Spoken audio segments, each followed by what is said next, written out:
이제 시작된 파동 어디까지 올라가는 거냐. 아, 맞다. 진짜 네. 저는 진짜 믿지 않았거든요. 설마 5천? 그 사람들이 너무 숫자에 집착하는 경향이 있어요. 네. 부동산도 특히 보면은 이 집이 몇 억까지 가느냐, 뭐 자꾸 그런 거를 예측하길 원하시던데 네. 주식도 뭐 5천을 가냐 안 가냐, 뭐 그게 중요한 게 아니고, 저는 이제 여기 꼭 나와가지고 오늘 가장 중요한 메시지를 이제 전달을 하고 싶은 게 좀 정부 입장에서 한번 생각을 해보는 거예요. 정부 입장에서 정부가 하나의 기업이라고 한다면 정부의 살림을 운영하는데 가장 중요한 건 뭐죠? 돈. 어떤 돈이죠? 세금이죠, 세금. 쓸 수 있는 돈. 그렇죠, 세금. 결국 예산이 세금에서 나오니까. 그러니까 국가가 하나의 기업이라고 본다면 기업의 매출에 해당하는 게 세금이잖아요. 그거를 예산으로 해가지고 이제 뭐 빚을 지든지 해가지고 나라를 운영하는 거니까 운영 자금이잖아요. 근데 지금까지 정부가 굉장히 주식에 무관심했던 이유가 있어요. 네, 그렇죠. 양도 차익에 대한 세금이 없기 때문이에요. 맞습니다. 주식시장 잘 정비하고 잘 세금을 써가지고 주주들의 이익을 위해서 잘 정비해봤자 양도 차익에 대한 세금이 없는 거예요. 정부 입장에서는 주식시장에 투자를 할 동기가 없었던 거예요. 근데 부동산은 어때요? 부동산은 대출 잘 해주고 가격 잘 올려주고 하면은 그 세금이 굉장히 많이 들어오잖아요. 그렇죠. 올라가죠. 그렇죠. 세수가 늘어나잖아요. 그러니까 둔촌주공이 망하려 그래도 막아주고 살려. 그렇지, 살리고. 그게 다 정부 입장에서 둔촌주공이 날아가면은 세수가 없어지니까, 그러면 국가 운영 돈이 없으니까 쉽게 얘기해서 세금을 걷기 위해서 지금까지 부동산 시장을 굉장히 좀 신경을 많이 써왔어요. 그래서 문재인 전 대통령도 결과가 원하는 대로 반대로 나오긴 했지만 어쨌든 많이 신경을 썼잖아요. 그만큼 부동산이라는 것은 정부에게 있어서 굉장히 중요한 세수원입니다. 기업의 법인세와 더불어 부동산 거래에서 나오는 그 수많은 세금이 굉장히 중요한 그런 수입원이었죠. 근데 주식은 개인 투자자는 이제 거래세밖에 내질 않고 대주주 이상만 양도 차익에 대한 세금을 내니까 굉장히 정부 입장에서는 얘네들한테 잘해줄 필요가 전혀 없었어요. 그래서 거의 방치하다시피 했단 말이에요. 코인도 마찬가지죠. 그냥 방치해두는 거예요. 우리들끼리 알아서 해라. 뭐 형사적으로 잘못을 했으면 이제 처벌은 하죠. 그건 사법부가 하는 거고 정부는 그냥 사실상은 뭐 손 놓고 있었어요. 그런데 이재명 정부는 완전 다르잖아요. 거기는 이제 굉장히 세금을 거둘 구석이 없는 데에다가 지금 엄청나게 신경을 쓰고 있습니다. 그렇다면 이것은 결국은 금투세로 가려는 중간 단계라고 저는 생각을 하고 있습니다.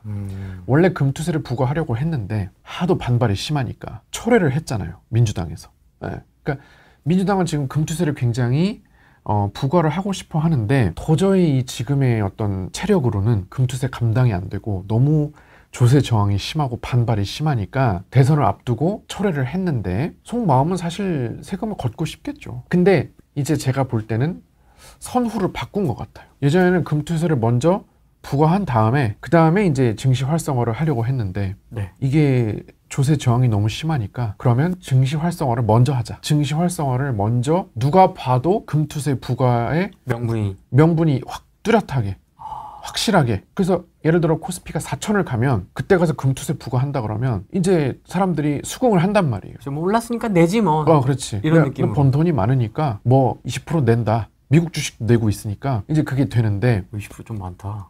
근데 그 주식이 완전히 막 바닥을 치고 있는 상황에서 세금을 매긴다 그러면은 너무 이게 반발이 심하잖아요. 그렇기 때문에 저는 일단 지방선거 끝나고 그 다음에 슬슬 금투세 얘기, 세제 개편 뭐 이거 나오면서, 그러니까 뭐라 그러죠? 당근을 먼저 주는 거지. 그래서 상법 개정, 그 다음에 뭐 배당 소득 분리 과세 뭐 이런 여러 가지 주주 보호원 이런 제도들을 먼저 마련해놔. 먼저 이렇게 좀 정비를 해놓고 그 다음에 나중에 자 이제 다 됐지? 내가 잘 이렇게 만들어 놨으니까 이제 공정한 시장이 됐어. 그러니까 이제 세금을 거둘게 이러면서 이제 하려는 어떤 그런 초석이 아닌가.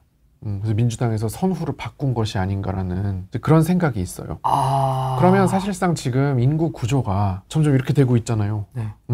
그러면은 세금이 이제 나올 데가 없어요. 베이비 부머, 2차 베이비 부머가 올해부터 10년간 950만 명이 은퇴를 합니다. 세금이 점점 줄어들죠. 그렇기 때문에 사실은 금투세를 하면서 그쪽에서 세원을 마련하는 거는 장기적으로 미래를 봤을 때도 중요하거든요. 정부 입장에서. 그래서 좀 최대한 반발 없이 좀 하려고 먼저 당근을 하는 느낌이에요.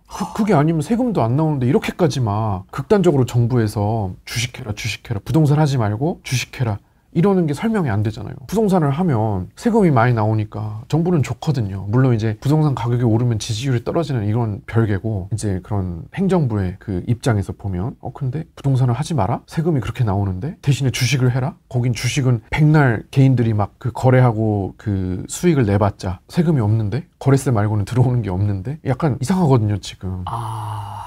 그런데 결국은 금투세 부과를 내년에 이제 좀 하려는 사전 작업이 아닌가. 6월에 지방선거 끝나고 보통 이제 세제 개편안이 8월에 나오니까. 맞아요. 7월 말에 나오니까. 네네. 맞네. 네. 그러면 그렇게 됐을 때 이제 5차 파동은 좀 끝날 수 있죠.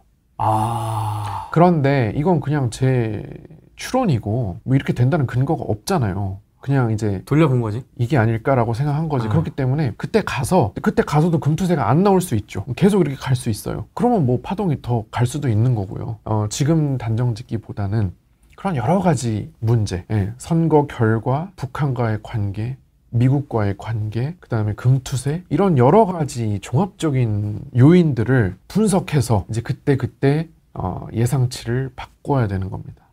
지금 딱 앉아가지고 무조건 5천 간다 뭐 이런 건 너무 좀 허황된 거고요. 그래서 좀 머리가 있는 사람이라면 그런 여러 가지 것들을 좀 종합적으로 봐야 되겠죠. 그러면서 이제 부동산에 대한 관심을 줄이면서 네. 어떤 집값 과열에 대한 것도 좀 네네네. 시키고 네네. 뭐 주식으로 이렇게 싹 몰아가지고 가둬놓은 다음에 그렇죠.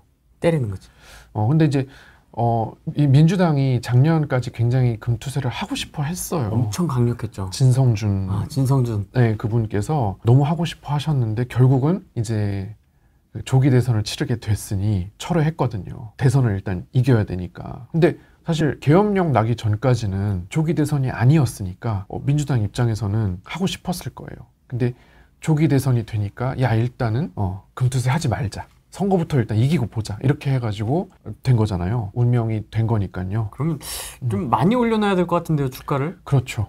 그러니까 5천이라는 숫자가 단순히 그냥 듣기 좋은 숫자, 아니면 뭐 허황된 숫자, 그냥 말도 안 되는 숫자, 이렇게 이제 생각하실 수가 있는데, 저는 나름 그게 5천이라는 게 금투세를 그 저항 없이 부과하기 위한 목표치가 아닌가. 그러네. 2,500에 2배 정도. 그렇죠. 2,500에서 시작했으니까. 그렇죠. 5천 정도 가면, 물론 진짜로 5천이 갈지 안 갈지는 모르죠. 근데 목표가 있다는 게 중요하다는 얘기예요. 5천 정도 가면 이제 세금 한다 했을 때 아무도 뭐라 못하죠. 엄청 세졌으니까. 와, 머리 좋다 얘네들. 근데 이제 요거는 말씀드렸듯이 근거가 아무것도 없는 얘기예요. 근데 억지 추론은 아닌데요? 순전히 저의 어떤 추론이기 때문에 이렇게 안 될 수도 있습니다만은, 이렇게 된다는 거를 이제 좀 생각하고 염두에 두고 뭐 투자를 하면 좀 더 좋겠죠. 이걸 알고 하는 거하고 네. 모르고 나중에 딱 맞는 거하고는 또 다르니까. 그래서 저는 개인적으로는 일단 지금의 뷰로는 내년 6월 지방선거까지 쭉 올리고 8월에 세제 개편안 나올 때 금투세 논의를 좀 시작을 하지 않나, 그렇게 생각하고 있습니다. 아직 1년은 남았습니다, 저희가. 근데 저는 네. 아무리 생각을 해봐도요, 네. 1년은 갈 것 같은 게, 지금 이제 3,200이에요. 그럼 제가 다음번에 나올 때는 3,300, 3,400 이렇게 되겠죠, 아마도. 그럼 이제 그렇게 하면 사람들이 어느새 3,000 거기 익숙해져 있겠죠. 그 정도 되면. 네. 그러면 어느새 3,300, 3,400이 이제 좀 부담스럽지 않은, 되게 익숙해. 집값도 올라가면은 처음에 막 이러지만 또 다 적응하잖아요. 그렇죠. 저기는 대충 얼마다, 이게 또 금방 또 사람들이 적응하잖아요. 네. 주식도 마찬가지로 3,300 이러면 너무 높은 거 아니야? 이러다가 또 그게 유지가 한두 달 되면은 적응을 합니다. 그런 상황이 적응을 시켰는데, 네. 만약에 지방선거까지 2,800, 2,600 뚫고 내려간다? 이거는 이제 민주당 입장에서는 굉장한 재앙이잖아요. 그래서 아무리 생각해도 그런 일은 벌어질 것 같지 않아요. 지방선거는 뭐 움직이지 않는 변수잖아요. 일정이죠. 예, 6월 3일 그거는 뭐 절대로 대선은 움직일 수 있어도 지방선거는 움직일 수가 없어요. 예, 그렇게 생각하고 있습니다.